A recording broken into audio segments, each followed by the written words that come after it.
thank God for the meeting that I was at. I was at a place called The Buck in Ventura County. And it used to be an old wagon wheel meeting. I'd been there for 40, 50 years, long time. And I told myself, I just got news that my son had died and I fucking don't know what to do. Drinking, drugging feels like a choice.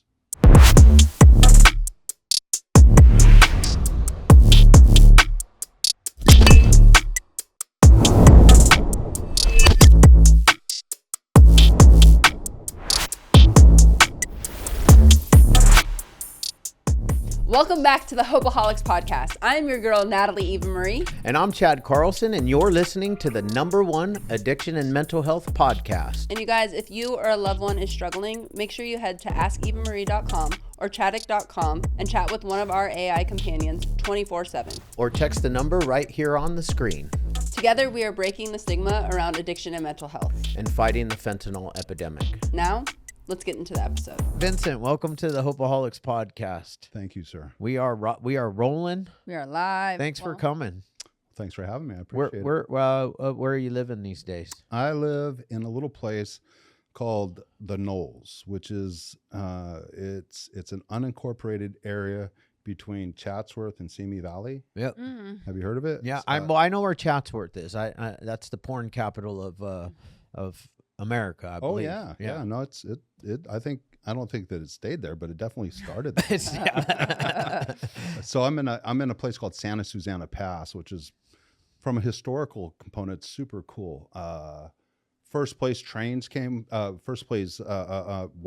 through, and trains, and then I think in early 1900s, the longest tunnel in our country was punched out for trains, and so it's a super cool unincorporated spot. So it's not a city. Is it in Los Angeles County? Ventura County. Ventura County. 3 minutes from the LA Ventura County line. Cool. It's super cool. We love it. Mm-hmm. How long have you lived there? We just moved there. We moved there almost 90 days ago. Oh, wow. Congratulations. Thank you. Yeah. I was Valley raised, and my family's been in the Valley since, I think, the roads were just dirt. My grandpa was an old electrician, president of the IB Local 11, built Anheuser-Busch, Vandenberg, and a lot of things. So, in the Valley a long time. His wife, my grandma, she was old school, one of the first women at Pac Bell to be someone of stature. So she broke, the ceiling there. And she was also the LAUSD APTA president for 30 years. Wow. And sober. Wow. And so when I was, a high school kid, she messed some things up for me. Yeah. Because Vincent wasn't in school. She would come to the house. I had, lookouts, and grandma would still figure out how to beat us all. So, yeah. My wife's from the Valley, from Agora Hills. Yep. Yeah. Born and raised. Love it, man. So we were actually just in the Valley yesterday. We were in Woodland Hills off of DeSoto. Mm-hmm. Yep. Yeah. In the 101. So, the Valley's in terms of recovery, I think I've been clean and sober since 5/5/2004. Wow. And my drink bone is connected to my drug bone. That's just how I roll. And I'm an everyday member, AA and NA. I do both. I'm not a special needs kind of candidate. I just get bored. And so I do both. And but recovery and recovery events and communities have taken me around not just the country, but the world. And I've seen a lot of different meetings, a lot of different styles, and a lot of different places. And the Valley has a really good grassroots kind of recovery that I like, So it's not only is it home, and maybe I'm biased there, and that's okay, because I'm getting what I need, Exactly. So For sure. So you used you ran and gunned out there, and got sober out there, huh? Not necessarily sober. I like to tell the story that I had my first drink when I was 9, and it was at a family reunion, and this was back in Iowa. My dad was military. He was in 3 branches of the military. My mom was a beauty queen, and et cetera, et cetera. But everybody, everybody drank, everybody smoked weed. I think a few of them swung, and so I was born into this dichotomy of like this military kind of essence and this esoteric, you know, like artsy, fartsy, hippie, dippy kind of. And first drink when I was 9, first drug when I was 11. Both were at family reunions. The drink wasn't as a good of a story as, you know, the smoking the weed. The drink was just taking a couple drinks and like passing out. There was no magical, mysterious moment where the wind blew through. And I hear that and I'm like, ooh, I'm jealous of that. That sounds supernatural, and I like the supernatural. And but the drug was at you know, my grandma's backyard, 2 acres in the valley. I don't know how many people were there, but I would see the, you know, the old cosmopolitan pot tray with the seeds, the stems, the sticks, and all that, you know. And I would watch and I would sneak in. And so when they finally cleared the space, I stole the little acrylic bong and filled it full of stuff. And I went out behind the trash cans and I started lighting off freaking fireworks because it was all seeds and stems. And then the smoke cloud, you know, I sent off smoke signals and ants. And I drank half the bong water. So Oh my God. yeah. So I basically told on myself without even trying because I had no idea what I was doing. But I wanted to do what they did, you know, and after having that first taste and having that high, I knew what I wanted to do, you know. And so, you know, music, art, sports, literature, all those things were fun and easy. I had been a state champion wrestler. I started martial arts at a very early age as a result of being a state champion wrestler, got into Greco-Roman. And so, you know, fast forward, here I am. I'll be 54 next Sunday. So I've been in martial arts basically on and off in a lot of different forms and fashions my whole life. And so I know what it means to get my ass kicked and get back up and say, yes, please, thank you. Can I have another? And so, you know, if you get a black belt as a kid, it's much different than getting a black belt in your 60s, you know? So, you know, I've been around martial arts my whole life, and, you know, I started skateboarding professionally. And so I've done a few things in the sports world that were not quite at your stature, young lady. But I've tried and failed and tried and failed and tried and failed. And so I have this resume that maybe you can appreciate that is, you know, through the lens of addiction and recovery, you're like, oh, start, stop. You're so good. You're such a good boy. So much potential. What the fuck is wrong with you? Right. You know, start, stop. Well, I would take a drink. I would do some drugs, and then I would get captured, and I would start over. And usually some good, well-meaning, loving person that was close to me or my family would be like, oh, here's a job. Here's an opportunity. And I would master it. And then I would go right back into take a drink, do some drugs, and get captured. And by captured, I mean arrested or whatever, you know. And so, yeah, you know, it's amazing because, like, at age 16, I was 17, I was, you know, the varsity soccer goalie. I was a professional skateboarder, and I was tattooing in a shop. And my girlfriend then came from the other side of the tracks. Her dad was like the head, so I know how to like date and marry up, and I still do because my wife is way outside my but she said yes and put on the dress anyway. But do you question that? Because I do the same. Like, I dated up, I'm married up, and I'm like, what's wrong with my wife for marrying me? Of course. Yes. You know, I think part of us, you know, myself, you know, and I'm, you know, I know you guys are in recovery, and so I think I can say us, yeah, you know, with a sense of like knowledge that more often than not, us people in active addiction suffer from some sort of imposter syndrome, and that shadow, like, it starts at a young age where some sort of, you know, I'm also a clinician, so I don't want to get too clinical here. You know, I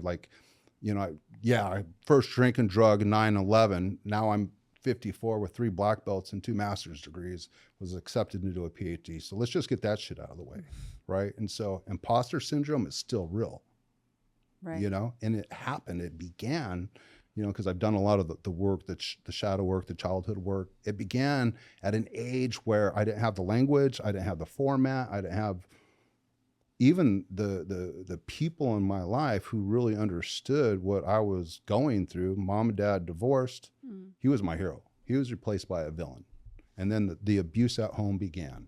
And when you go to your mom and you try to explain like, hey, this is what's going on with this guy, who was your best friend and is now asking us to call him sir, and he's a night crawler and a pedophile, and I go to you trying to understand this, and you tell me to not repeat it. You're a liar. It doesn't make sense. He would never.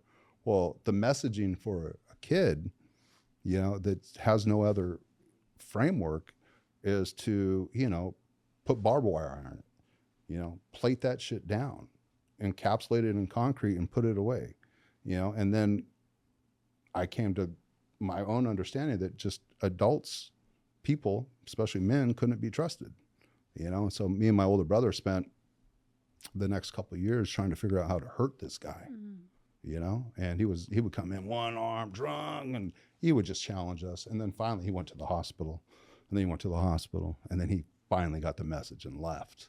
But, unfortunately, my mom, who was hardworking, super intelligent, artistic, but fractured at her core emotionally, she did it again and married someone else that was just worse in a different way. Yeah. So I realized, looking back now, my mom was a fixer. I've been a fixer. And, I think I tried to marry my mom in a lot of different ways, or date my mom, or, but never have one night stands with someone like my mom. Like those are different classes of like company, if you will. And so, my mom finally got in recovery before she passed, and she had passed the day she was graduating with her doctorates in clinical psychology. And she studied like serial killers. Yes. And it's amazing because in the area where I now live on, just off, Oak Knolls and Santa Susana Pass is like where the Mansons lived and all that stuff. And I think that my older brother David and I, when we were about 10 years old, my mom had that old school pirate chest, and we would see her go in and out of it, but nothing was ever shown. It was never show and tell. So, we're good, sneaky boys, and we do what we do. That's how we discovered Santa's not real, by taking the locks off, right. The cabinet, Yeah. And so if there's kids watching this, don't let them see that. Santa is real. It just wasn't real that day. Right. Okay. Right. All right. Let me throw that in there. I have a 10-year-old, and this whole elf on the shelf thing. Oh gosh, out of control. So my wife, Donna was really good at the elf on the shelf. Oh my god, my brothers and sister-in-laws, they're really good too. And I'm like, I ain't got time for this elf. well, my wife, Beth, is the best. Really? And so really good is good. And then, she would just always take it a step further. Sure. And then she made an error. And that error was, I would do it once in a while. And if there was any writing or whatever involved, or those late night 12 a.m. text messages like, honey, I forgot the elf, do something. So I'm like, okay, I would write in left-handed. Well, she didn't. And she made that error. And so my son was like, and I was in the kitchen getting coffee, 7 a.m.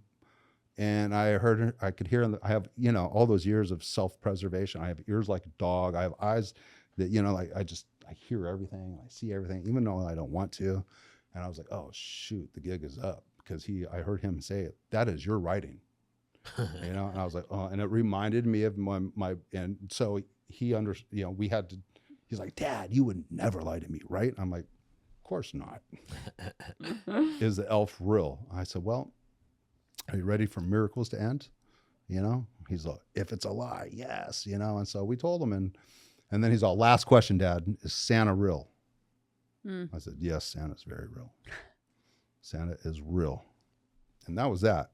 But it reminded me of like when I was starting to say, when my older brother and we had broken into the basement storage where the Christmas gifts were kept, and so my mom was in that era, in where she grew up, and when she passed, and like all the studies she did, and we broke into that treasure chest when I was about 10 years old and discovered a lot of things. My older brother had 2 birth certificates, very unusual.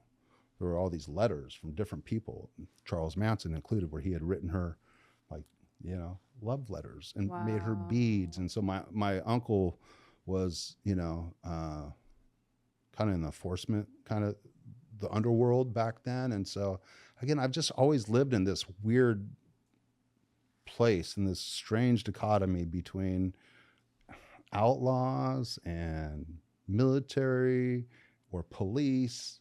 And so I'm the byproduct of that, And then when did it really start like taking off for you? And also, you only have an older brother? I'm one of 7. Damn. Yeah. It really took off. So when my mom and dad divorced, my father had 2 more boys. Oh, okay. And in that set of documents we found, my older brother David and I, who I've only known my whole life, my dad had just came back from Vietnam, and my mom's boyfriend had shipped out, and my mom and dad got married about 2 weeks later. I never seen my dad drink, drug, nothing, but my mom, yeah.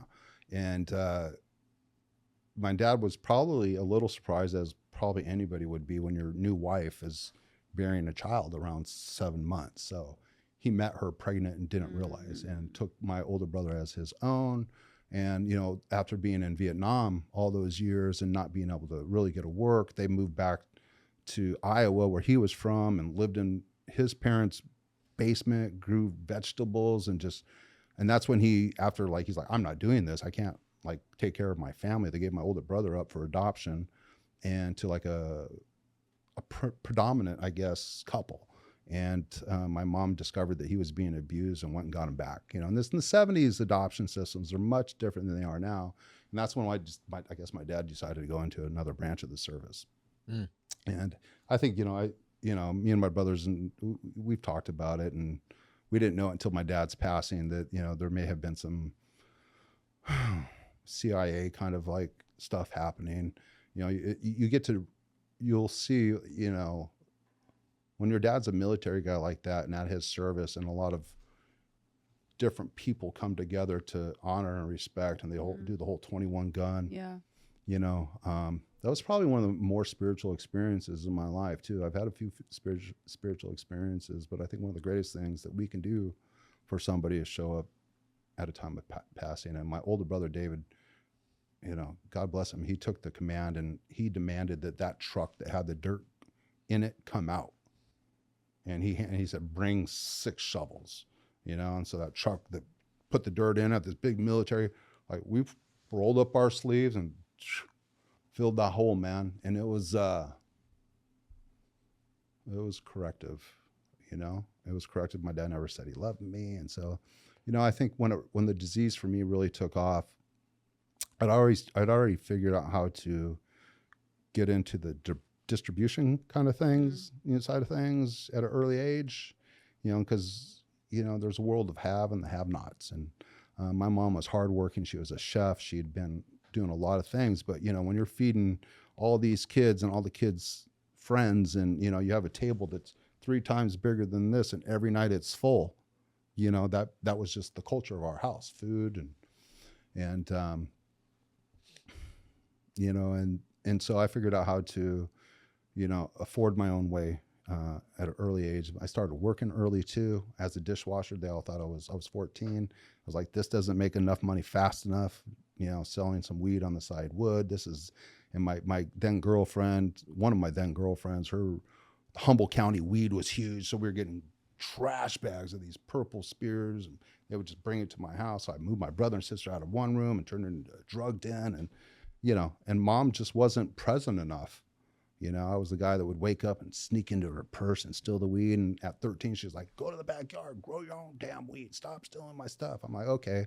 And so me and my older brother, we converted the garage into our bedroom, and she comes in like she did probably once every 6 months. She's like, what the hell is that in the corner? I was like, oh, well, you told me to grow my own weed. So what's in there? And there's like 11,000, freaking little plants, always figuring out new and better ways to, push the envelope. But then I was 16, 17, and there was a knock on the door one day, and it was my then girlfriend's best friend saying, Vincent, we know what you do, and she needs money for an abortion.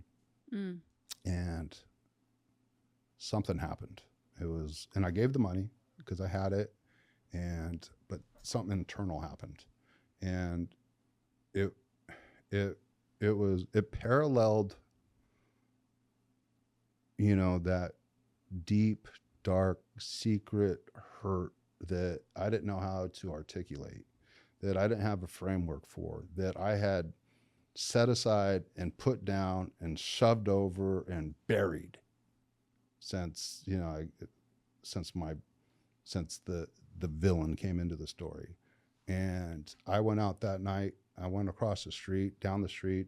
I had a few buddies, Johnny and Jonathan. They're twins, and their buddy Frank. I don't know who the hell would name their twins Johnny and Jonathan. That was their names. Yeah, and they were amazing guys. That's hilarious. I've heard and other that's twins. Crazy. I've heard other twins with like close names, but like that takes the cake. But that Johnny takes and the Jonathan. cake. Yeah. Johnny and Jonathan. Well, they were great because technically they're both Johnny or Jonathan. Yeah, exactly. And they're both John. And those fools, were they identical? They were, yeah. Like, and their older brother was named Frank, and they, I don't know this, but I always, like, as I grew older, I was like, ooh, their family was cartel or something, because they had like, they kept buying houses around their house and adding and just building this huge, and then compound. Yeah, and like every 6 months, this, $500,000 RV would show up. And they'd be like, hey, Vinny, come on over and help us. And I'm like, okay. And I would, break bushels apart. And then I was like, oh, what's this white stuff? And then I realized, so the next time I start wearing a hat, I'll take my hat off, put it off, and I'm helping them. My hat would get full, go in my head. I got to use the restroom. I was just, scandalous from the beginning, just total addict moves and behaviors. And I watched what cocaine did to those guys. And this is, this was 1985, 86-ish, and I was set to graduate high school in 89, and I watched what it did to everyone else. And so I didn't use it, but I would sell it. And this was in the time of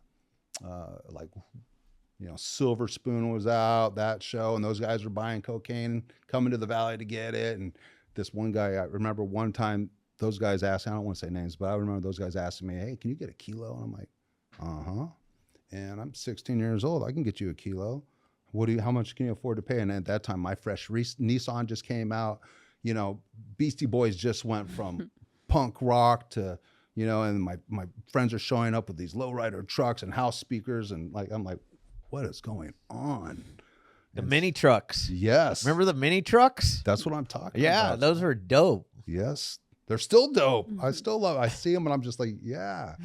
So I figured out how to get this thing for those guys, and that was kind of my launching point. And but then there was that knock on the door, and she wanted to have an abortion, and I went over to their house, Johnny, Jonathan, and Frank's house, and I was like, tonight's the night I'm getting high. And we did what we do. We went to the microwave, pulled out that thing.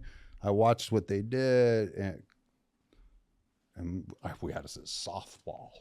You know what I mean? I'm like, let's smoke it. And I smoked it until, I don't know how many burglaries, robberies, violations of, civil law, social order, until I got arrested, and so there's no pride or honor in any of those things. But I understand the insanity.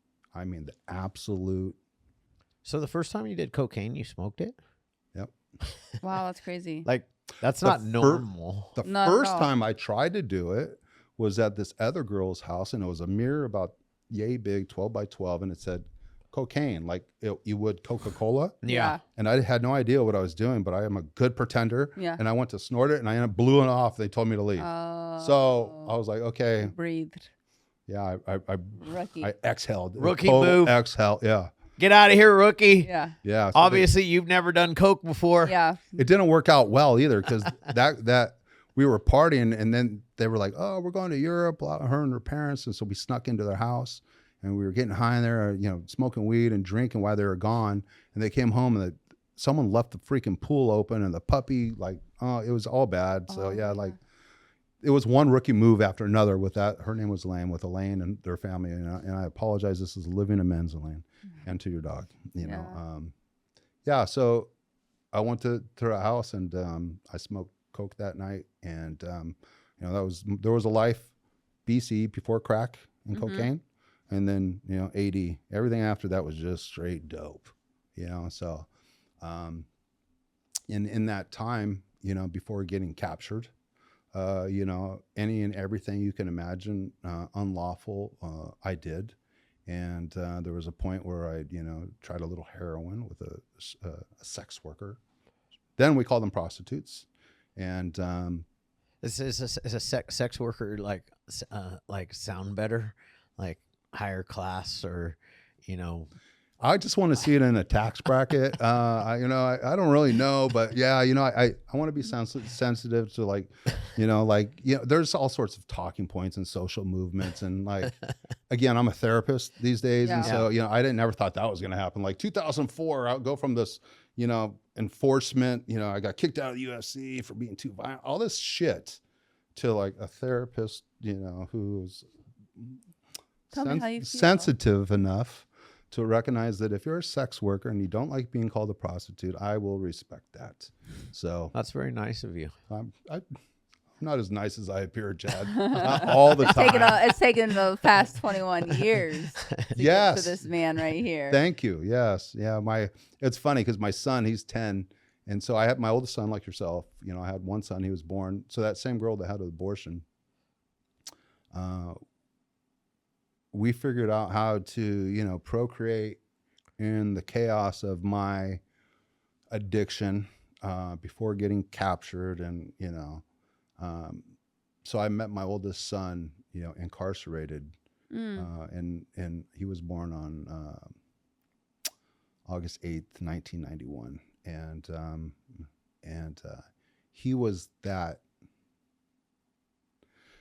thing, you know, that represented to me all things good, lovely, kind, pure. That thing that the thing that I was willing to die for, you know, like I had the street code, I had the street cred, right? And I, you know, I had the street smarts, right? So I knew how to stay out of most situations or ahead of most situations.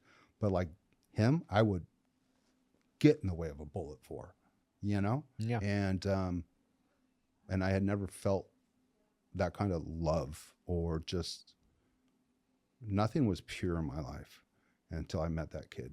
And like something, again, another kind of reckoning, that internal kind of just rearrangement happened when I laid eyes on this boy. And he was mine. And I got to name him. His name was Max. And again, he suffered a lot of the worst things that addiction can cost a child. The kid's caught in the crossfire. You know, I remember I was living in Vegas and I had a bar and I had a dojo and I just all sorts of insanity going on.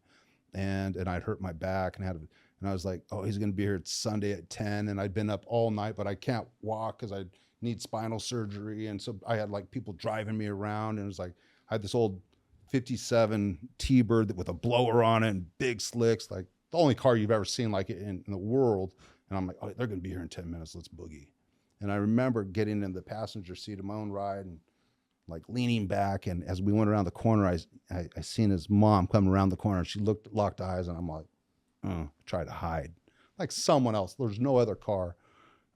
I mean, I abandoned that kid in many, many ways, and her. And I have the gall to demand, when I'm ready to come home, you know, from another state, to have the house ready on a certain date. Daddy's home. And Daddy, I didn't know what Daddy was. You know, Daddy's home. Yeah. Yeah. Yeah. And I remember Daddy was home and Daddy was doing good. You know, he mastered something else. And then it was like 11 o'clock at night and everybody's asleep. And I jumped in her little car and I found that spot, and Daddy disappeared again. And this time the door got locked. And so, yeah, that was with her, you know, and him, you know, and he was an amazing kid. He played, he pitched a no-hitter in the Little League World Series. Wow. I was like, he walked away from baseball like that. I'm like, daddy's genes, Sure. My wife wouldn't appreciate it, but we talk about that superior gene pool. You just make it happen. It's just it's baked in the cake. And, so many things just come natural and easy, where other things, not at all. Like, you want me to talk about my feelings? You want me to talk about like what I'm thinking? I don't know how to do that, but I can show you how to win at any cost, And so, yeah, but then after that, he went to football and, just became that hard hitting. You watch these football and you like always knew when Max made that tackle. And so he was getting looked at and you could just hear the bone crushing, thunderous, this kid was just hard and handsome. He looked like an MTV video jockey, and, This episode is brought to you by Wolfpack Bags. This gear is meant for anybody gym, lifestyle, to anybody that's on the move. I mean, I like to say that us here and everybody that tunes in, we're not average. We're always a wolf. They have all the goods that you need, especially for anybody that is looking for a bag to carry their meal prep, a lunch pail, anything like that. They have you covered. So once again, go to wolfpack.com, use the code Hopeaholics, save 10%, and join the pack. Yeah, and he was dating a beautiful girl, the closest thing, at that time I'd ever had to a daughter. And I love her. Her name's Amanda, and she's a wonderful young woman. And but she was a horse rider and got hurt. What do the doctors give then? Opiates. Oh, yeah. So yeah, because the time frame is oxys for sure. Yep. Oxys. So, she took one, he took two. And, the scripts don't go very long when you have two people, and especially one that's twice your size, taking 2 to 3 times as much. So we all know what comes next, heroin, right? Yeah. And so, long story short, man, his family on his mom's side, my ex, better homes and live and garden, like editor, just that whole another echelon of people, just like good, hardworking, well-meaning, wonderful people. I love those people still to this day. And, and her husband after me, we never married, but her husband's just an amazing guy, just great people. I couldn't ask for like better people to, cover my ass in raising a son, and so, but he and I, we stayed in touch. We visited a lot. We did a lot of stuff back and forth. And when it came time, when he finally came to terms, like that he has an addiction, go see dad. He's an addiction guru. He's a spiritual warrior, blah, blah, blah. And a lot of things that I'm really not. I'm like each of you, like hardworking, well-meaning, and willing to figure it out. If I have any superpower other than intuition, that I do not know how to quit. I do not know how to give up. I only know how to work harder and stay at it longer. And so, he went back and forth to my house a few times. And then the last time, he showed up. Went to the bank, got all the cash he would need for a treatment center. And we said, we got a few places to go before we do that. So we're going to go to the rescue mission. Going to show you what that looks like up in Santa Barbara. We're going to go to sober living. We're going to show you what that looks like. We're going to show you, again, it boils down to the have and the have nots. We're going to show you the things that you have versus what you have not after you do this treatment stay. And so we got there and it was time to check in, and he refused to check in because I told him, they're going to search you, then I'm going to search you. I'm going to give you 5 minutes in the car. And then when it came time, he came in, just, but then he refused. And I was like, okay, well, let's take off. We're going back to LAX. He's like, well, what do you mean? What are we doing? I said, well, here's $100. Give me the money back. I put it back in the bank. Going to buy you a plane ticket and get you home. And home he went. And he was lost. And his mom was so upset at me for, we need to blame something that we don't understand, right? Causes and conditions. And, no one in her family had ever really suffered, the games, the shame, guilt, remorse, all that, the affliction of addiction. And so, it was my fault. Genetically, as a father. You can start right there. Start with genetically. Yeah. Right? Yeah. I think, yes, I believe so. So he didn't appear for weeks. And then she called me and says, he called from a hospital. I don't know what to do. he's in psychosis, just muttering my number. I said, oh shit, well, show up, bring your phone and record him and let him see himself until he's, cognizant of his predicament, because that's what we need as addicts and alcoholics more often than not. Just this opportunity, like what happened for me was a moment of grace. Brother had overdosed and died. Mother had died. In the backyard, trying to explain to my sister and brother-in-law's 5 kids where their dad is, and not believing a word of it, and then having a spiritual experience, that night that only my Creator, only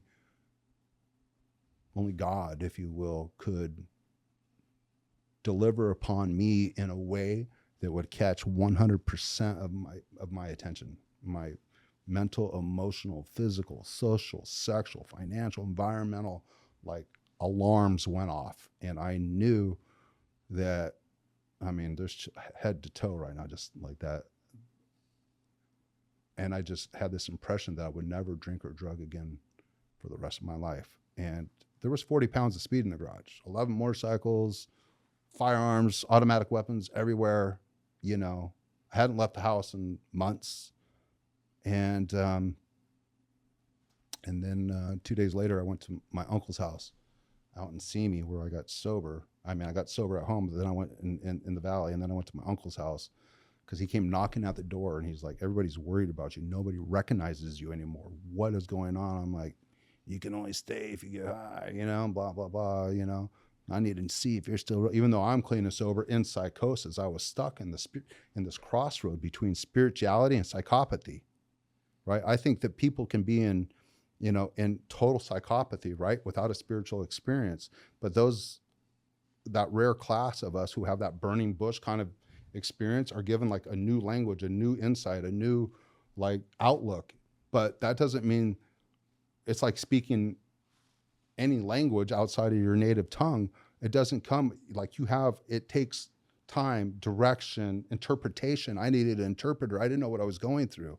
And I went with my uncle because he said to go, and he said, hell no, let's come with me. And so I left everything, and I went to my uncle's house out in Ventura County, and eating pizza and reading all his books in the garage for 5-6 days while stuck in this crossroad between spirituality and psychopathy. I wandered out, and I found myself somewhere doing something that I didn't even know, and I didn't know what was happening until I once again got captured. And I guess there was a small entanglement with, these law enforcement people. And, and I was like, oh, I'm just, I came aware of my predicament after being detained for 3 days. And I was like, my name is Vinsent Franke. Where am I at? What's going on? And they came back and like, are you okay? Like, and they started asking me did I know the day? Did I know where I was? Who the president was? Like, what are these things? Those asked before. And I did. I knew all those things in that moment, but the day prior, I did not. Right. And that set me down this legal spiral, diminished capacity, not competent to stand trial, insanity, all this stuff as a result of taking that first drink, doing those drugs, and then losing my ability to comprehend like what's real and what's false. And I got asked 1,000, what were you doing there? I was like, my father sent me to check on his property. And I'm digging in the dirt and throwing up prayers. And these sheriffs are like, and so here's the deal. Like, you put hands on me, I know how to slip. I know what it means to grapple, and so, I found myself in a world. I was facing a life sentence, 7 or 8 days clean and sober. And so the first few years of my early recovery were filled with filing writs, and because I wanted to make sure I had a special diet. I got tired of spit being in my food, going to see psychiatrists because my diminished capacity was malingering, feigning symptoms, like, no. And I could say, today, just as much as I say then is that I had a spiritual experience and that God had orchestrated all of it then as much as he does today that led me to this point, and I would never deny what happened in my experience with God that day. I wrestled with God and I left with a limp. And I've been limping, if you will, so to speak, ever since. And so when I, worked my way through all that stuff and got a sponsor, and my sponsor was this Oakland Raider, big old huge 6'9", 400-pounder black guy, not the guy you think that a guy like me would just line up with. But that man spoke to me and looked at me in a way that very few had or would, and it was paternal. It was like my dad, and I remember him asking me at one point after starting the steps, and so I worked my way through all that stuff. I was acquitted and all that stuff, but and it was hell, and it almost cost me the rest of my life in prison. But I love the effects produced by recovery, and recovery to me is the process of combating. It's spiritual warfare for me. Maybe not for you as much, maybe less for others, but I believe it's super spiritual.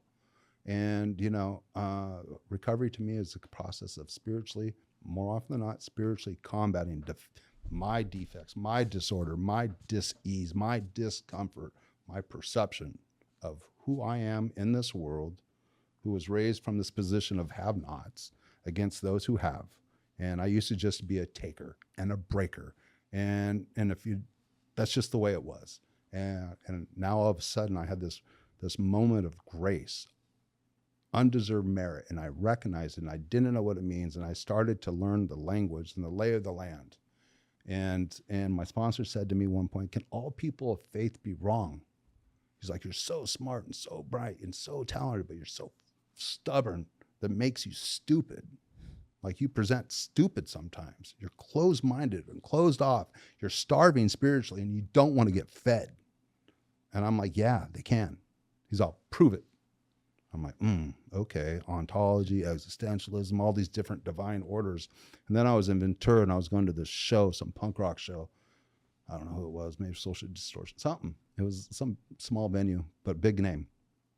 And I was walking into the Majestic, and there was this little, what do they call them? Tracks? And it was like red letters. And it said, 2 Corinthians, it says, "Hey, you, 2 Corinthians 10:5. There is no argument, no knowledge, no, not anything that it can exalt itself before God. Therefore, take all your thoughts captive to the obedience of Christ." All in red letter. I was like, ooh, that something there, like, cut through the meat and the marrow of my mental defense. It was spiritual in nature, kind of like AA, page 24. There can be no defense. When that phenomenon it must come from a power greater than yourself, right? So the only thing I've ever really kind of feared in my whole life was God. Like, fucking man, fuck women, all your made up constructs and rules. Like, but there's definitely like that's that. And so when I read that, I was like, something cut through all that defense. And I was like, ooh, sponsor. I was like a new student. Sponsor, check this out. And he's like, "That's the beginning of knowledge right there for you, man." Because fear is an old word. It's archaic Latin, and it means the only thing that we should, fear means to recognize that you're wonderfully woven. Nothing more, nothing less. Other than, who's my weaver? My creator, my God, my Lord, my Savior, my Jesus Christ, my baby in a manger, all that, right? And I didn't know what that meant, right? But I just knew that I'm dealing with something external that was supernatural, not magical, not mysterious, not within this universe, but beyond and within at the same time. It was unmovable, unshakable, without form, yet gave form. Like, I was there because I had a spiritual experience, a kind of a burning bush kind of experience. And if I talk about it, it sounds like, people want to lock me up, and they already did. But it was the same thing that got me locked up, that got me out, and that keeps me, free. And basically alive and well these days, you know, and I end up going to seminary and becoming a pastor.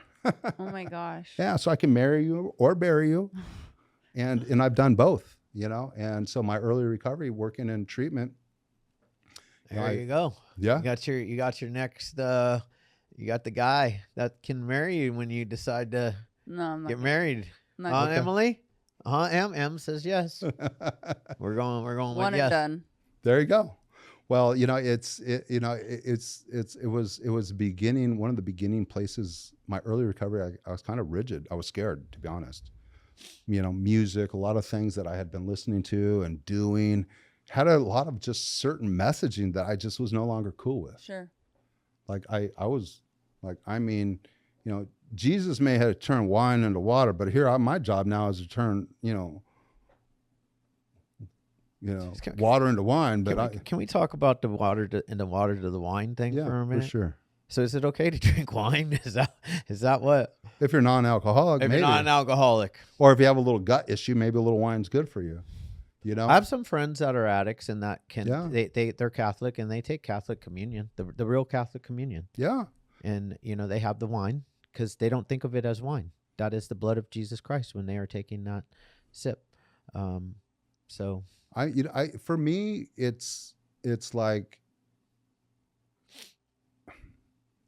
I would love to say I don't take other people's inventory because I'm so good at it. I'm really good. I know you better are. at taking their inventory than my own. Yes, sir. You know? Yeah. So I want to offer anything unless they're a patient of mine, you know, like yourself. You know, I also have a treatment center, and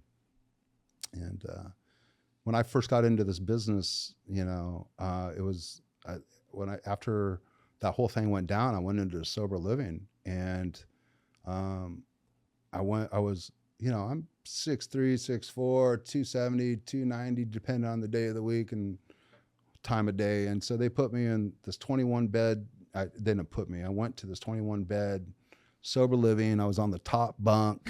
I'd be scared to be the guy underneath Yeah, you. me too. Yeah, I was up on the bunk. I've had one. Fuck, I had a guy fall through the bunk and land the whole board and everything landed on top of me. I'll bet, dude. I'm glad you're okay. You know, I felt I could have been that guy because I was up there and it was creaking. I was like, oh, the whole fucking thing break. And then 11 o'clock, you know what I heard? The lighters, the Bics. And it didn't make sense to me. I did not know that you could get high in sober living. I knew nothing about these places. I just knew it was like my last resort, the last house on the block. And then I was like, but I know what they're doing and I'm no fool to it. It was, even though it had been close to like my family and everything, I didn't understand the rules of engagement, you know? And so I heard these things, and the next day I went to the owner and the manager, and they just tried to dismiss it, and I was not happy. And this is in Ventura, so I walked down to the Oxnard Alano Club, and which was an amazing place, but the owner of the building also owned the Alano Club, and he owned a handful of sober livings. And I walked upstairs and I was talking with him. He told me what to say or do, and I tried to utilize his strategy. And I went into the back house, and the owner of the sober living and the manager were half naked with a couple chicks in there getting high. And I was like, oh, hell no. Right? Like, hell no. So I went back to the half measures room, and I told this guy, like, I'm ready to kill someone, man. Like, I have a lot at stake. I've given up my whole life, like everything for this thing, man. And it's not like the juice isn't worth the squeeze, man. And he goes, I got a house that's empty, that's fully furnished, that I was going to set up. He goes, maybe you run it as a sober living. I'm like, really? So yeah, let's go check it out. So we went over and checked it out. Next thing you know, within a couple of years, I got 4 or 5 of these sober livings. Hell yeah. You know, I learned about NIMBA, not in my backyard. And oh yeah. Oh yeah. And I love telling this story. I had this kid that came up to me in a meeting, and he's like, "We sponsor me," and I'm like, "Yeah, I was a member of Vicky Paw. I was the oldest guy in Vicky Paw because they needed somebody to do bylaws, and I was sponsoring so many people that it was just too many people, you know. And so I was like, okay, we're doing this. We got the fuck is it called? Anyway, where where they sell all the literature and all that stuff. And then we got the back room, and I'm in there sponsoring all these kids and most of these young people, and he says, well, can you come to the house and take me through the steps? I'm like, oh, well, house? What are you talking about, a house? He's, oh, I'm in a treatment. I'm like, oh, okay. So I went and met with the owner, and they're like, oh, yeah, you can do, your big book studies here with these guys. And so next thing you know, I'm sponsoring half the house, and there's somebody in the back corner. And I'm like, well, I didn't realize that they were billing, doing notes, insurance, and I'm doing, this freaking big book study. And anyway, this young kid, he tells his story where, he had stolen some meat from like a market, and that's how he stayed high. And he ran out. The gig was up, so he ran, and he ran into a certain sandwich shop and ran into the restroom. And the owner of the sandwich shop came in and said to him, hey, like, they're outside and they want you.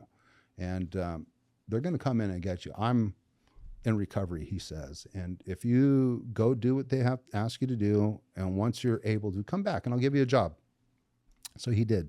This is a sponsee of mine, and this is how he ended up in treatment. And so he went and he did that. Well, he was in treatment, waiting to step down to outpatient, and got the job making sandwiches. And now he owns every one of those sandwich shops in the state of all of Hawaii, him and his wife. Like, those are the success stories that I've seen. They're not always that lavish, but, from a kid that was stealing meat, getting an opportunity to work in a sandwich shop, to own every one of those sandwich shops in all of Hawaii, like, and I feel like that I was just such a small part of that. And the stories go on, and so working in treatment, I realized what was actually happening there, and I just started consulting with people. How do you do this? How do you do that? How do you do this? How do you do that? And so here it is 21 years later, and I own and operate, co-founded more recently, an IMS detox residential called I Rely. And it's I like your iPhone. It's not about the iPhone. It's about the little I and likeness to the great I am. And rely about being a reliable resource. Saying what I mean, meaning when I say, those 4 agreements, the mastery of love, all those different components.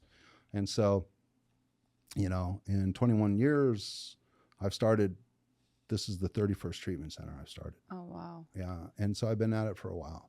And I've had a lot of good experiences and a lot of bad experiences. I've been saying for a while that 8 out of 10 treatment centers should probably be shut down because I'm an ethical guy. Even in, a lot of my drug-induced days, I still had a code. I would violate that code depending how, that's what, the insanity, anyway, so this has been an incredible journey, where I had no idea where it would take me or where I would go. And here I am, 21 years clean and sober, once I joke when I told because I was accepted into a PhD program after my first master's. My first master's is in healthcare administration. And, when did you decide to go into like becoming a clinician and taking that route? Because, simple answer. It was about 2012, 2013. The state's like, okay, all you pastors, all you, clericals can no longer kind of do groups, sure, all that stuff with the state if it's billable and all that. And it's like, what do I do, boss? And the boss was like, go get certified as a substance. So that's the year that they cracked down with like all of the documentation type stuff. Well, I remember talking to this guy. His name was Teddy Torters. He was one of Sylvester Stallone's bodyguards, and he was one of the most bare knuckle kind of counselors you ever met. And he was at Tarzana Treatment Center, and he and I used to train, and one of my old gurus trained under him, and so it was like this little weird lineage over here, kind of like this outlaw law lineage, and some of us got clean and sober. So I would go to Teddy for a lot of advice. He's like, you got to get ahead of the wave. This is what's happening and what happened. So I don't know if that was like the year that it changed, sure, but that was around the time. What year did you say? Huh? What year did you Around say? 2013, 14. And that's the year I got the information to make some changes. Yeah. And so, I think took me a little while to get signed up for school. And, I joke, because we've all seen the bumper stickers, the ass family. You got the little ones, dumbass and jackass and smart ass. Yeah. I was all of those in my family. And I knew that I could do school, and I would always just kind of show up and take the tests and do well. And then I stopped participating in school, and I know the habits. And so I was scared of taking tests. I was scared of going to school because it was going to be a lot of effort. So I decided, okay, if this is what I got to do, this is what I got to do. I went to Pierce College, and mind you, I'd already taken cartooning, like painting and electronics. I had all sorts of like occupational credits, over 90, because I've always been interested in things. I'm willing to show up for things I'm interested in. Right, but actual school curriculum outline, not so much. A little scared of that, and because I could fail. I have this imposter syndrome, still this shadow that kind of lives in, and so when I decided, I was like, okay, here's the outline. This is what it takes. All right, sign me up. How long do I have to do this? Okay, so if I take 6 classes a quarter for 5 quarters, I can be complete. No, yeah, but that's impossible. So nothing. The only thing impossible for me is squeezing a baby out of my vagina. I don't have one. Everything else is doable. That's what I did. And so people are like, you did what? How many classes you taking at a time? 6, sometimes 7. So my habit, get off work 5 o'clock, catch a meeting, go eat, spend a little time with family, and then just stay up till 1 or 2 studying. And that's what I basically have done. And so when I did that, and then when it was time to, it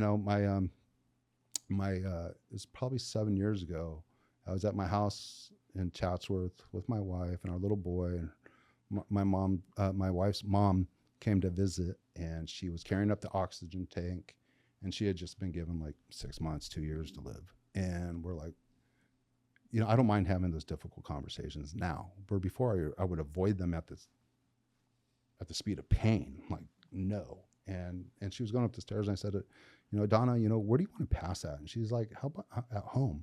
And she kind of went on this little diatribe about, why is it that you and not my own kids could blah, blah, blah, blah, blah. And I said, well, what if we moved down where you're at into the South Bay, El Segundo, where you were raised, where my daughter was raised, and we just figured it out? Because I've been getting all these job offers. I had started this treatment center and had been going 5-6 years, and the owners were these guys from the East Coast, and they put a lot of trust in me. They showed up, they gave me a credit card with $1 million limit. Within 2 years, I created an empire.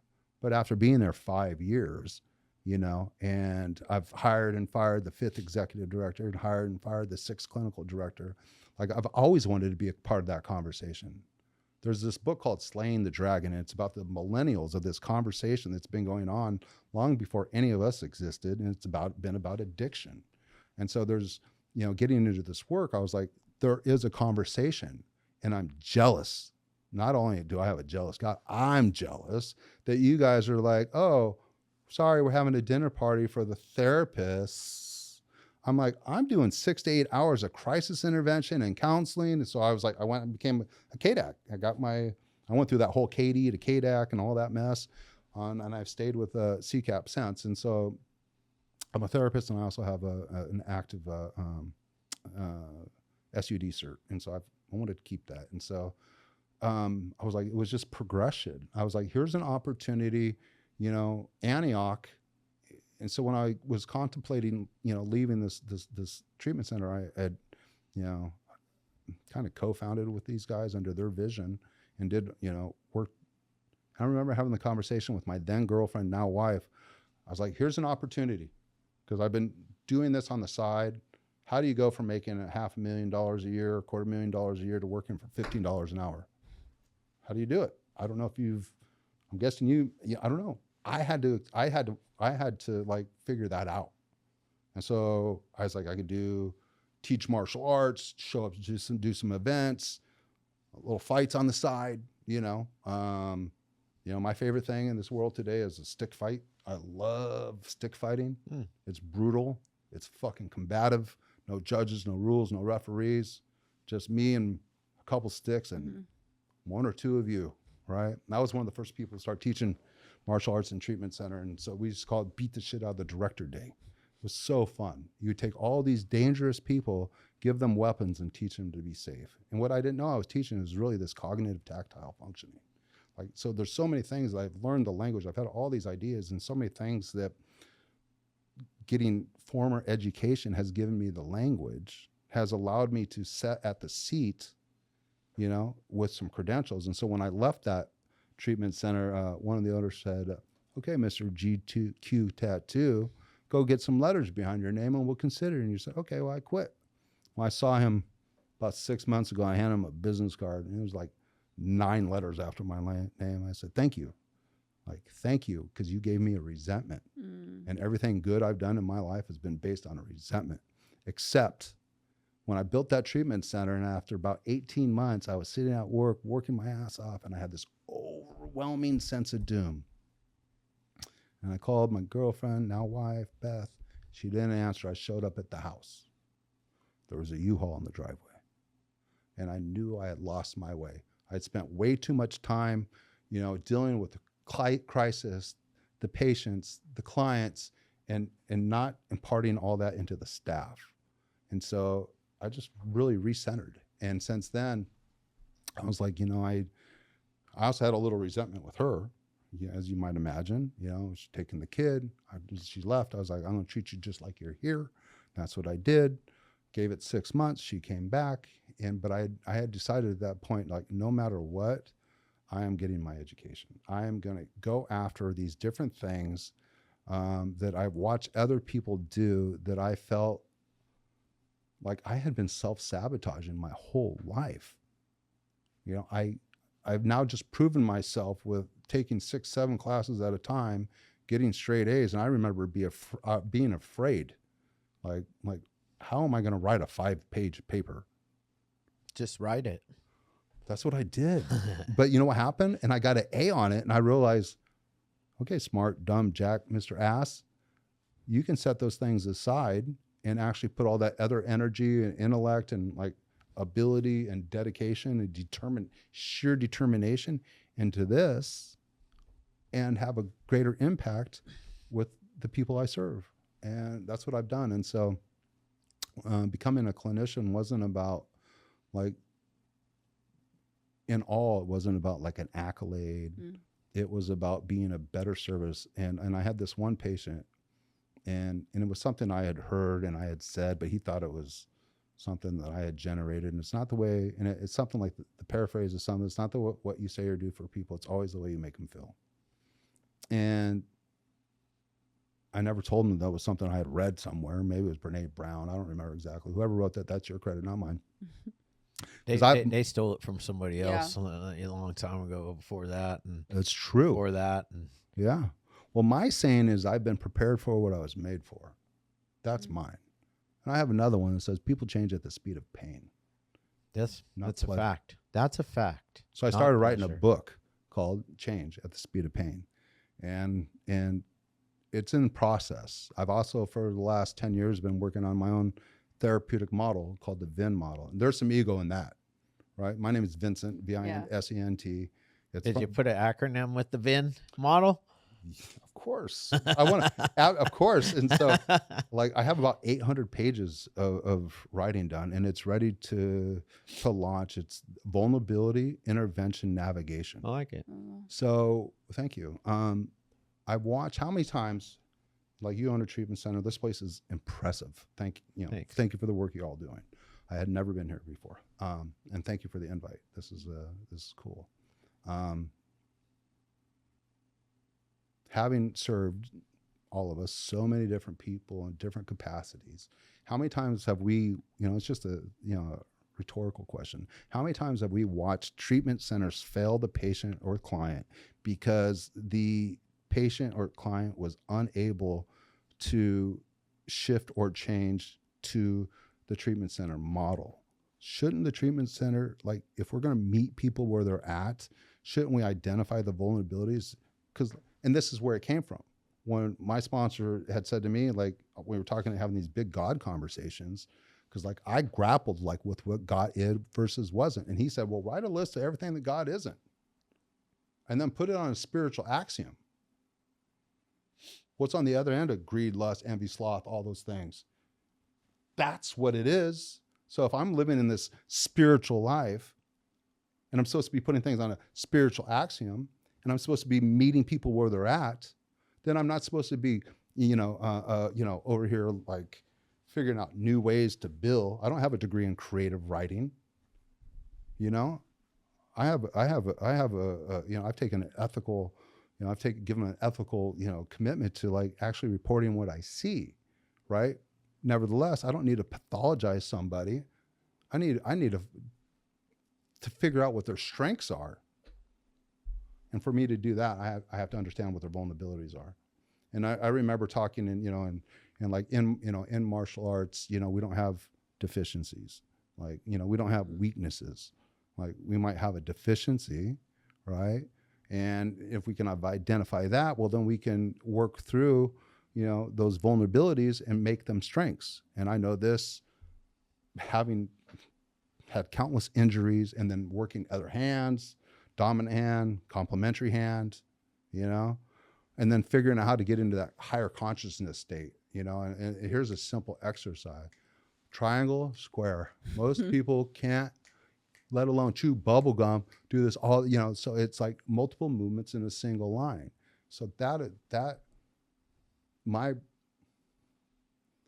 ascension in the education system started when I decided that we're going to move to El Segundo, talk with my wife, we're going to take care of my mother-in-law, and I'm going to go to school. And I'm going to go to the school that at that time I had 6 therapists, and they all had their degrees on the wall, all from the same prominent school here in LA.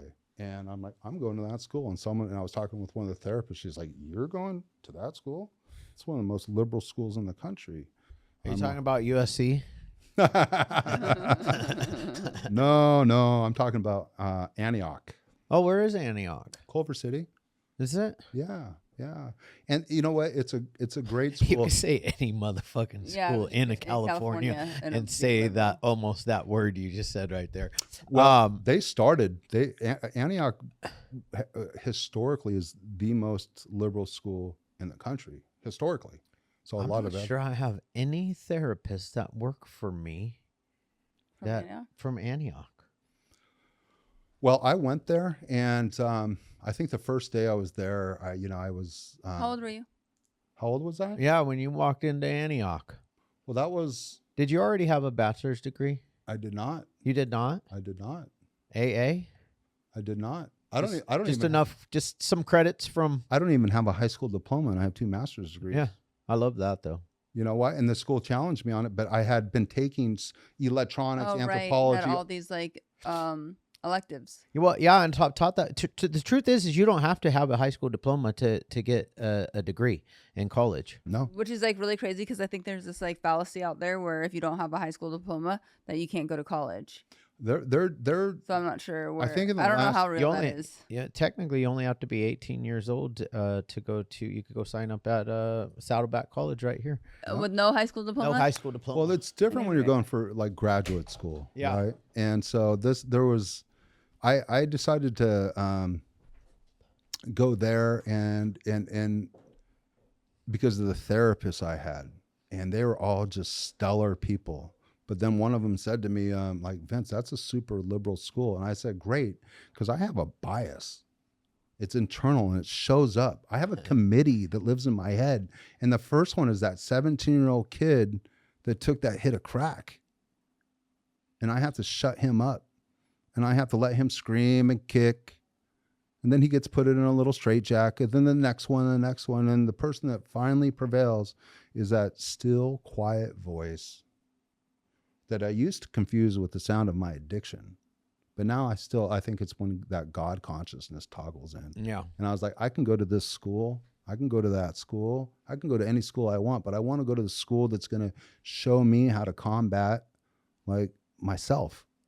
Because all the martial arts and all that stuff, the greatest, sure, I've some dangerous people I've encountered dangerous, but the most dangerous person I've ever encountered is myself. Yeah. That's been ruled and ran by guilt and shame. and all those other defects of character, all those other things that separate me from you or her, saying hi to somebody on the street, And so we moved, we went down there and took care of my mother-in-law, and bless her heart, man, she went another 6.5 years, Oh, wow. Yeah. So that one 6 months to 2 years, 6.5 years, huh? Yeah, and I watched her and my son have an amazing relationship. I watched her and her, my mother-in-law and my wife, her second oldest daughter, rekindle and heal. And I got to, I think for me, one of the greatest things that came out of it, the first day I met her name was Adana. I told her a Yo Mama joke, and so I got to tell Yo Mama jokes every day for almost 7 years. Nice. So I have I won't tell any now, but yeah, it was. I love Yo Mama jokes. Oh, remember was it MTV? was it MTV Yeah. that had Yo Mama on? Yeah. That was like the greatest show. Emily, someday you need to like YouTube or Google really, really good. Yo Mama, because there was like a show where they just like would go at each other and do Yo Mama jokes to each other. Yeah. Like you literally like can't do that anymore. It would be not politically correct. Well, Yeah. I think you You can can? today. I think now it's Is coming it back. coming back? I think so. I think it's coming back. I think it I is. think, I think things people are, are- people got it went so far that like That's how the pendulum always swings. though, I've I feel never like. seen it swung that far. But see, I was born into the era of like I'm 51, so I'm I'm like Yeah, you your can't age. be soft. Like I was born in the era of like it was okay to harass women and stuff like. I mean, it was just in the 80s, dude. That was like the norm. Yeah. And women were really, really super tough during that way. Like for your grandma, was it your grandma that rose to the Pac broke Bell. the ceiling, Yeah. like that kind of stuff? And then walking into a man's world, she probably had to put up with some hell. Mm-hmm. Yeah. Well, I think the pendulum, the shift of the pendulum, the high and the low and then the high, really for our nation began with women's rights, the big women's right movement, feminism and all that, which is wonderful in one regard. Yeah, in the other regard, out of that born a lot of other social movements that have been based in like hedonistic pleasures. And unfortunately, a lot of those What'd you call them? hedonist, like sex, Yeah. being gay. Like if I were gay, and I'm not gay, and I have nothing against any gay people, but if I've known a lot of gay people, and some of the guys that I've known were gay, I didn't know they were gay until they told me, and I was like, oh, okay, right. But other people like that's all. They tell Everything is around that, and so. So yeah, when I went to that school, I learned about a lot of things I never even heard of, like colonialism. I knew about war and conquering, and I'm German, and I have some Lakota Sioux in me, and so when the first professor who started the feminist rights catalog says, okay, Mister, my eyes have changed. They change between green and blue all the time. I'm a little yellow. She says, okay, Mr. Blue-Eyed Colonials, can you write me a 30-page paper on woo, woo, woo, woo, woo, woo, and privilege and woo, woo, woo? I'm like, sure. I said, but the other side of me, that's more native is a little offended. And she's like, and so that was kind of like, that was like my first week of Antioch. And it was everything that I asked for. Good. Because I continued to discover things about myself that were started at an early age that I just, again, didn't have language for. And from a clinical point of view, opened up all sorts of opportunities for me to have conversations with people that Thought different than you, thought or still think, walk, all of it. Yeah. And be okay with it. See, that's like what I'm glad that you did that, and I love that you did that, because like but as I've gotten older and just in life, I've had to like continue to challenge myself to like, and I learned a lot of it from the program is to accept everybody. Yeah. And that Chad's not always right, and that's okay. Yeah. And my thinking's not not correct, and somebody else's might be totally different than mine. But instead of like having to argue my point, how about be fascinated in what the point that they're trying to make is? Yeah. Well, that's the beauty of it's kind of like a lock. What do locks do? They keep honest people honest. They make thieves, if you will, work a little harder. And so when we get to this place where we recognize that we're either closed-minded or open-minded, I was a closed-minded motherfucker. How could you not be? Self-survival is the son of a bitch. Like this is what we know. This is we're creatures of habit. And so same. My good friend, I had to open my mind to new opportunities, new people, and when I start to shut down, like I yelled at my kid the other day, and I realized what an ass I am. I'm taking it out on the smallest, littlest, most important man in my life, and I need him to be more right now than he can be. It was just work, like a new house, doing all this stuff, Can I take you back somewhere before we wrap this thing up? Yeah. Because we were going somewhere, and then you steered a different direction to your recovery, but we were actually heading to your son's demise and his addiction, and you stopped. Can we go back to that time? I want to because I know there's got to be a lot of feelings and emotions and just life events that transpired from all of that. Mm-hmm. Yeah, I think kind of where I probably masterfully, unconsciously, I think there's like a few states of change. One is sacred, the other one's psychological, and the last is sexual. These states of change are always happening without our permission or even awareness. And like the sacred is like when we, as people in recovery, we can toggle in and out of that God consciousness more often than not, now that we're aware of it. Less on that with the other two, but with my son. And so, he, his mom, an amazing woman,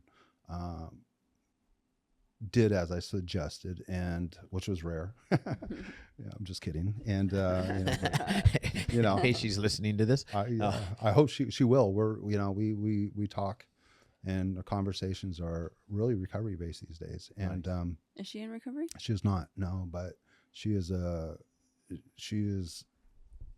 So when my son passed and at his funeral, so I'll wind back for 1 second. I'll get there. She took the advice rather, and recorded him every day for a week.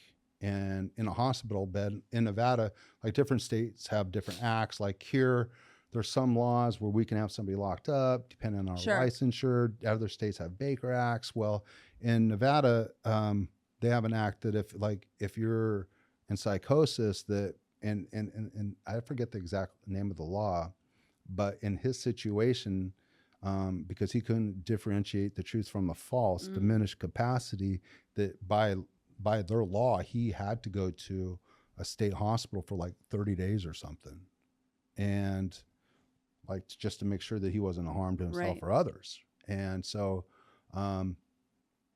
he went through that, and then his mom would bring him and show him, and now his morbid curiosity would like be intrigued with like what she saw, and she used that as a good tool to be like, look, this 30 days is up.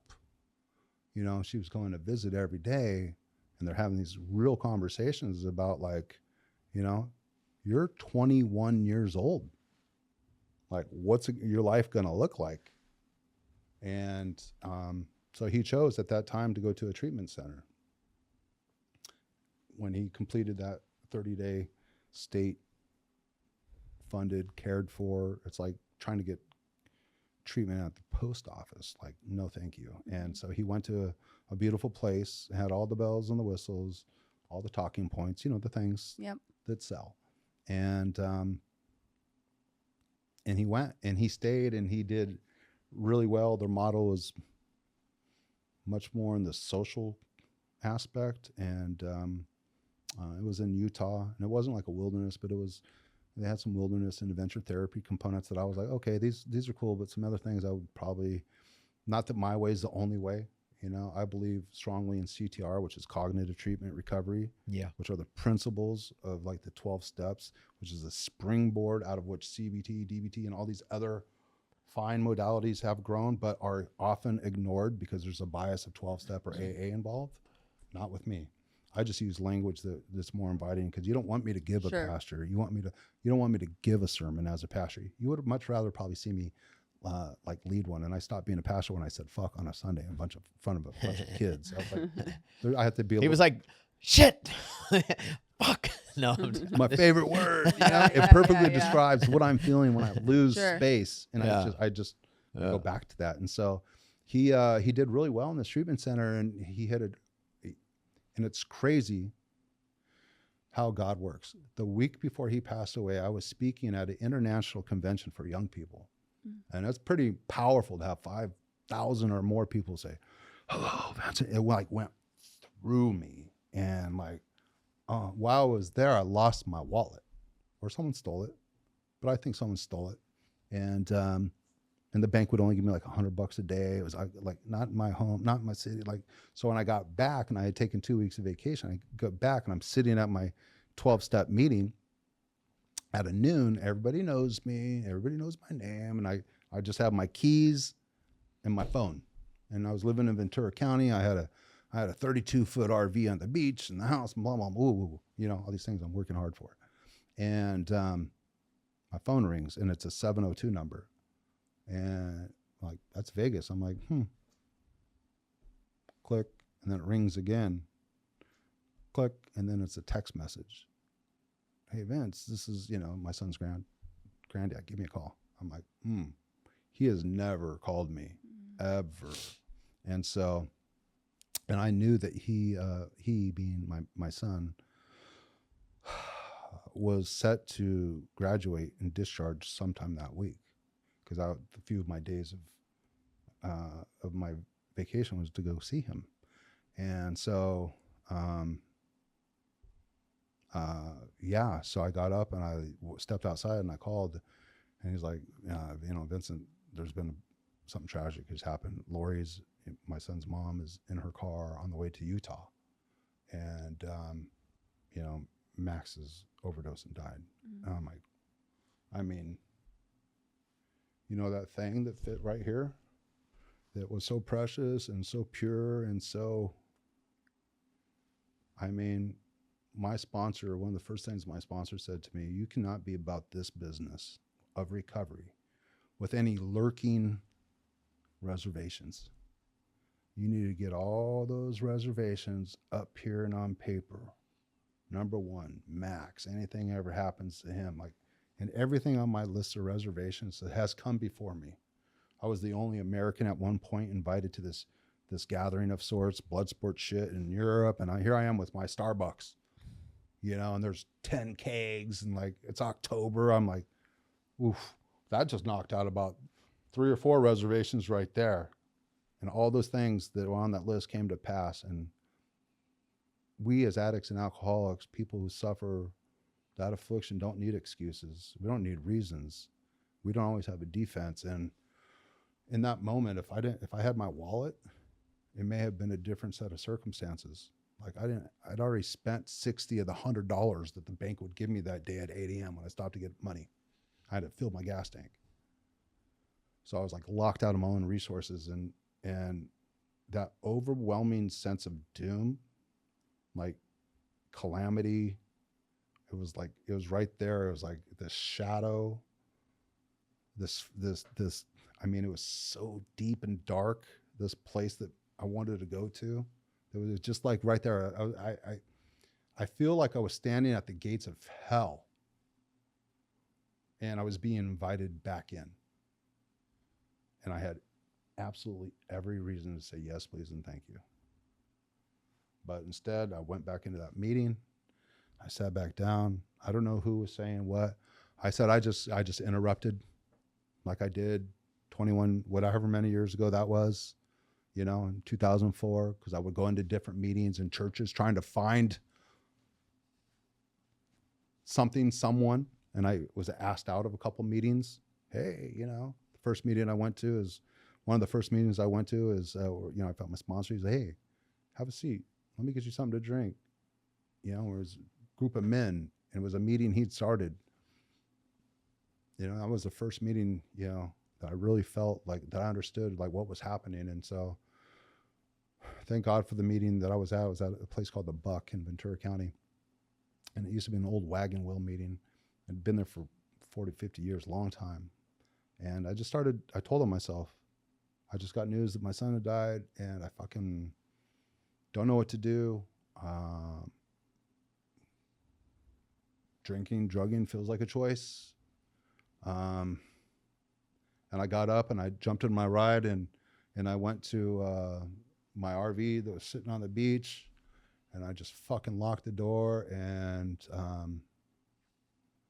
I don't know how many hours it was, but I was just in that I've been in a whiteout, I've been in a blackout, I've been in a brownout, right? I know what emotional sobriety looks like. I know what like psychosis, spirituality look like, but this was a type of an anxiety where meaning, purpose, value, position, status, none of those things mattered at all anymore. And I was just, and then I fucking heard this grinding on my door. And I'm like, what? And I fucking jump out, and it's like 9 12-steppers. Mm-mm. And they just stayed with me for like in turn for the next few days. And I took more time off work. And I think in the first week, because we planned the service. So what happened was my son was in treatment, and his roommate had graduated 2 days prior, and he decided, I guess he was communicating with the roommate and decided he wanted to go see him and get high with him. They made a plan. And so the coroner found basically 2 track marks, and the first one wasn't enough. And I remember, someone in my wife's, not my wife, my son's mother's side of the family, saying, Vincent, we know what you're capable of, and then gave me the kid's address and name. And I remember going out in the backyard to where the gun box was hidden, getting the shovel, getting the gun, put it on the front seat in the Corvette, leaving. And here, mind you, I'm years clean and sober and driving. And I drove to Mesquite before I turned around until I threw the gun out the fucking window, called that person and said, I can't, I won't. I got to take this and fucking turn it. I don't know how to turn it, but I got to turn it or it's going to kill me and I'm going to kill somebody else. And I need to take this, there's 3 sides to any fight: guard, escape, attack. There's three elements in fire. I need to change the source and turn up the fucking heat. So I did what I was trained to do. I doubled down in my meetings. I doubled down with my sponsees. I doubled down in absolutely everything recovery related. And so, yeah, since, he died in 9/11, and it was crazy. There was this entourage of vans going all out, their family and friends to Vegas, and like all these kids showed up. They were his peers. His then girlfriend ended up going to treatment in this area and still clean and sober, doing really well. She's back riding horses. So, but there was a time in that I fucking was so angry and I hated a lot of things. And I had to come to terms that I didn't die. He did. Yeah. And I need to figure out how to continue to find the right fuel to increase this fire. School has become a part of it, having, another son, and just, and it's crazy because my son now, his name's Riker. It means defender of the faith. And it's French. We're not French, but it means defender of faith. And he has shown me, this little boy has shown me things about his older brother from the supernatural position, because he comes out with he's super cautious and he has like this God consciousness. And since he could talk, he's always asked questions about his brother.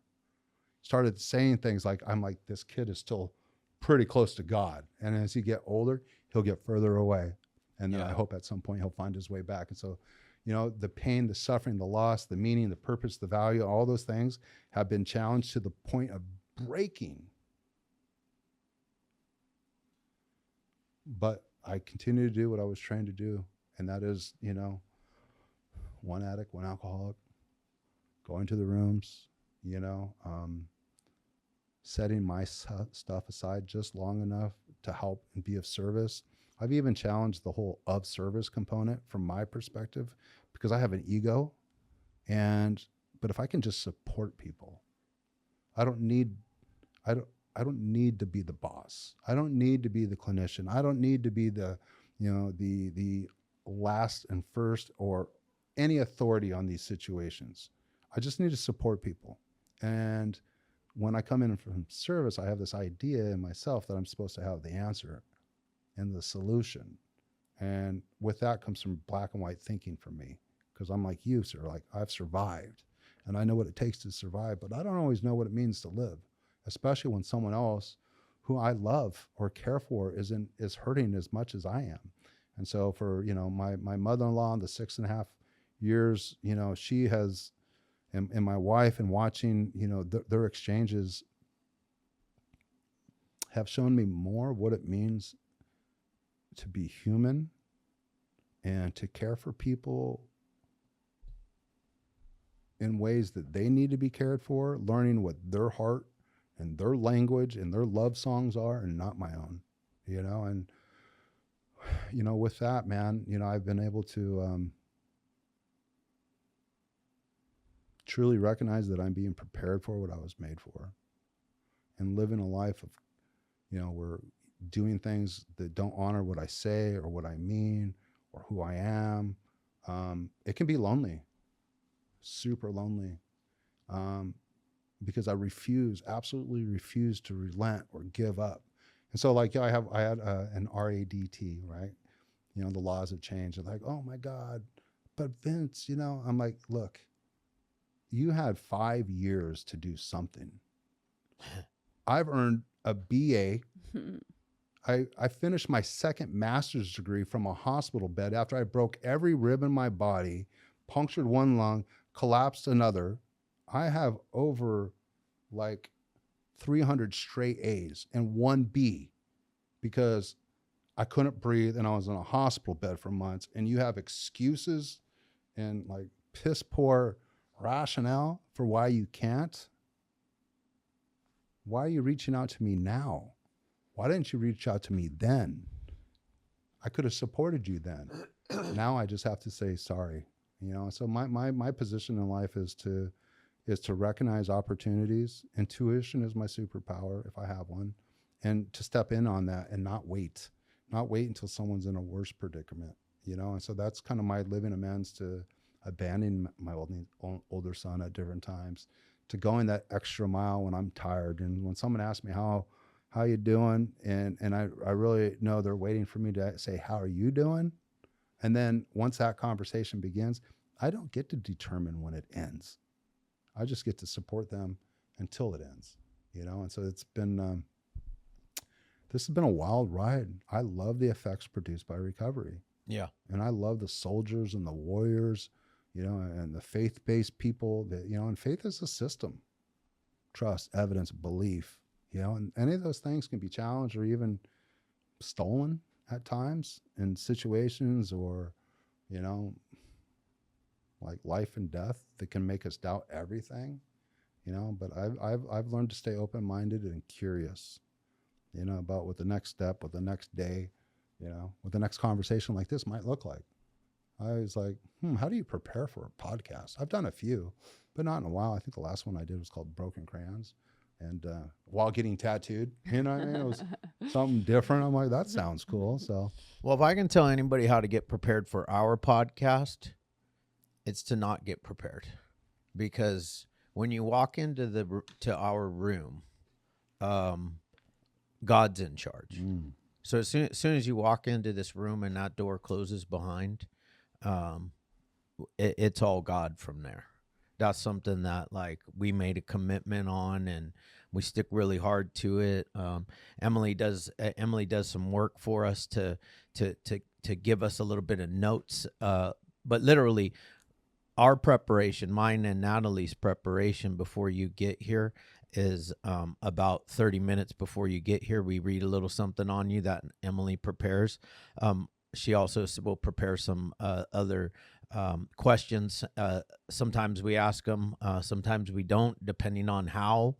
Like this podcast right here for me was all God. And because like the thing that I had forgotten, you had told me this before, is that your son died on the same day that Justin died 11 years prior.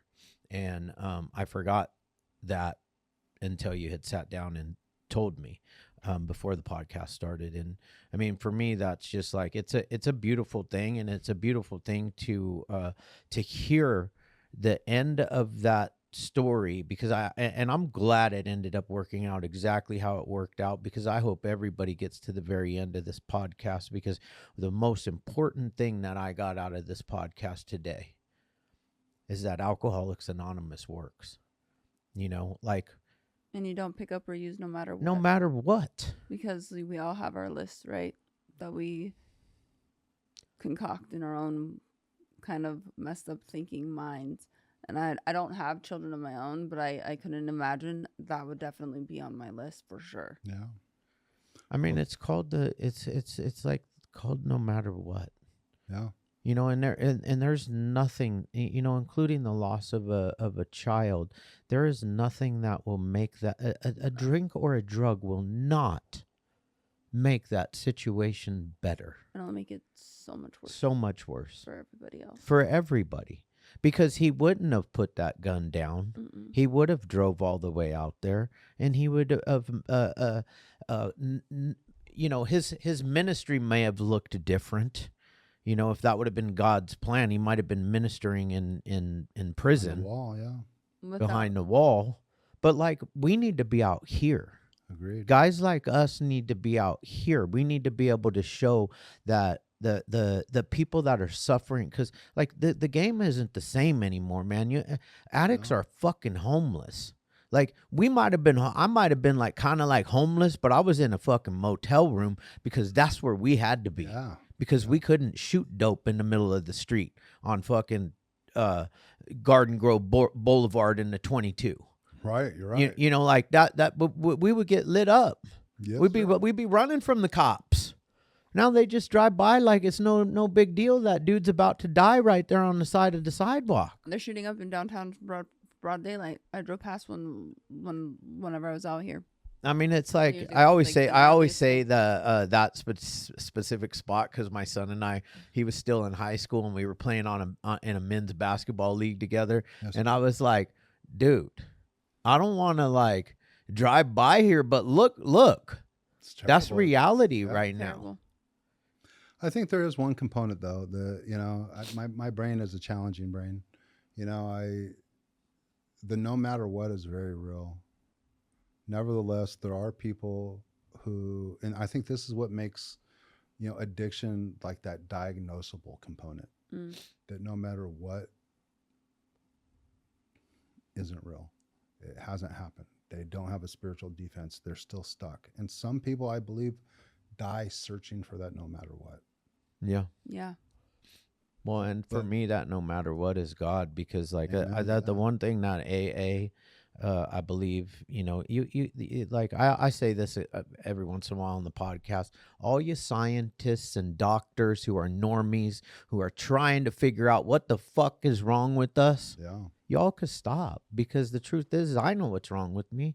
I have a spiritual hole in the size of my chest that I try to shove everything, anything and everything, especially the drug of choice, into that hole. Yes, sir.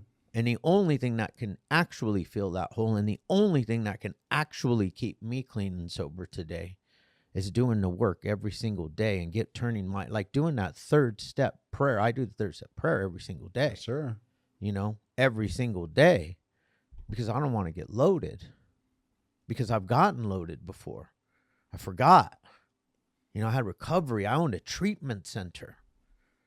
And I stuck a needle back in my arm, and nothing bad was going on in my life. No. I hadn't lost anybody except for myself and God. And Chad took over again. Thank God for Bobby Nichols, huh? Yeah, thank God for Bobby. Gotten to know him a little bit. Have you out there in the valley? Yeah. Bobby's we saw him yesterday. Yeah.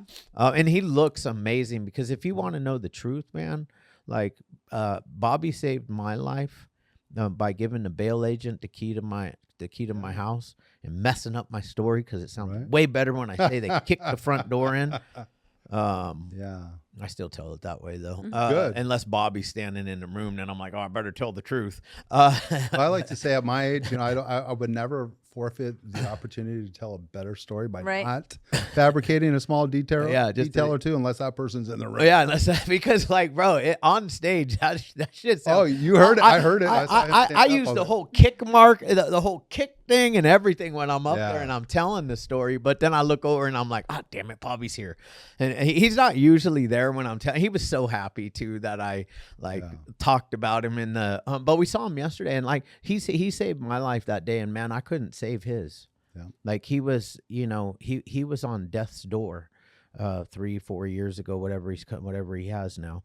And thank God for Tyson and and Stairway Recovery, because honestly, Michael Lynch saved his life. Bobby fell on we just had Michael Lynch on the other day, but Bobby fell on his couch. And he was like, all right, do you need help? And anyways, Bobby ended up flatlining at the hospital. So he died. Yeah. And then he's been sober ever since. It's amazing. We could be a direct link or an indirect link, but we're still all links in the same life chain. And it's just an incredible process to be a part of. I've known Michael Lynch, way too many years, since felony fight days and the cage versus cons and all that stuff. And, So you knew him before his sobriety. Yeah. Yeah. Wow. Yeah. And so, I've been doing a lot of different things a long time. And, it's, again, 21 years ago, and this is to anybody that might be listening who's in doubt, 21 years ago, I thought my life was over. I mean, absolutely done. I had an anxiety attack in front of a judge, who said, you, sir, are looking at 110 years in prison as a result of me being in psychosis, right? What I did is I stayed in prayer. I stayed the course. I continued to, ask questions and reach out to people that were on the same path that I wanted to be on. And I stayed near to people like each of you. And I didn't have to have all the answers. I just had to show up, be present and not be rude. Yeah. Because I could be rude. I could be opinionated. My son's 10, right? And he's on the soccer team. And all the dads are either law enforcement or, firefighters. And one of the kids' dads, who's, a sheriff, says, hey, Riker, why is your dad the scariest looking guy on the team? I'm like, he's all, it's the tattoos, I'm sure. So, it's AA, NA, CA, Smart Recovery, Refuge. I've gone through the steps 8 different times with 8 different sponsors in the 21 years. One sponsor was a Muslim guy. I wanted to absorb some of his understanding and approach, because I can't see around every corner, and I can't claim to predict to know what's going to happen tomorrow. But my goal today is to get home and, kiss my lovely wife. Everywhere I go, I'm a representative of being a child of God first, a husband and a father, and a recovered person. I have recovered the power of choice. Yeah. Yep. Right. I have recovered the spirit in which I was given. I was made in an image and a likeness. And even though my brain says at other times to do something that want to hold those values, I've learned to pause. I've learned to go to the meeting. I've learned to show up. I've learned to just sometimes just sit down and be quiet. I've learned to feed and I've learned to be fed, and I've also learned that my life is really good. I mean, it is so good, it's just amazing. This is amazing, and grace is one of those things. And so thank you guys for having me. Yeah. I Thank really you. appreciate both of you. Your And story is incredible. yeah, thank you. I did not write it, and You lived it. I lived it, and I think that it's just beginning. Oh yeah. That's my outlook. I feel like I'm just now getting started, and with being at my age, 50, I'll be 54 next Sunday, having more days probably behind me than in front of me, because I couldn't imagine live to be 108. You know what I mean? Like, Never know with today's technology. right? Yeah. But with it changed, being at this age and this where I'm at in life, and being able to look back and say, okay, I've been successful in a lot of different avenues now. That that imposter syndrome, that shadow, that childhood trauma, all those things that started me down a certain course. Like, I'm now equipped to help other people not take a step further in that direction, to arrest that development, help them change that course.